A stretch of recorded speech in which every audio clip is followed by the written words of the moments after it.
Hello everyone.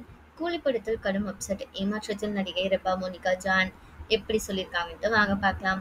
Bigil படத்தில் நடித்து popular ஆனவங்க ரெபா மோனிகா ஜான். அவர் ரஜினியுடன் கூலி படத்தில் நடிச்சிருந்தாங்க. ஆனால் அந்த படத்தில் அவரது காட்சிகள் அதிகம் வரவில்லை. அது பற்றி தற்பொழுது அப்செட்டில் இருப்பதாக அவர் தெரிவிச்சிருக்காங்க. என்ன சொல்வது, நிஜமாகவே நான் அப்செட்டாக இருக்கேன். ஏமாற்றம் தான் அடைந்தேன். இன்னும் என்னால் படத்தில் மிக அதிகமாக கொடுத்திருக்க முடியும், எனக்கு தெரியும். ஆனால் சில விஷயங்கள் நாம் எதிர்பார்ப்பது போல நடப்பதில்லை. குழிப்படத்திற்காக எனக்கு வாழ்த்து தெரிவித்தவர்களுக்கு நன்றி. அந்த அளவுக்கு நான் எதுவும் செய்யவில்லை. ஆனால் அது என் கையிலும் இல்லை.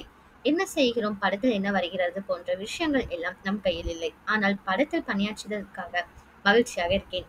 ஏனென்றால் தலைவருடன் பணியாற்றி இருப்பதால் தான் என ரெபா மோனிகா தெரிவிச்சிருக்காங்க. உங்கள யார் யாருக்கெல்லாம் கூலி படத்தை ரொம்ப பிடிச்சிருக்கோ அவங்கள கமெண்ட்ல சொல்லுங்க. இதே மாதிரி லேட்டஸ்ட் சினிமா நியூஸ் அப்டேட்க்கு இந்த சேனலை சப்ஸ்கிரைப் பண்ணிக்கோங்க.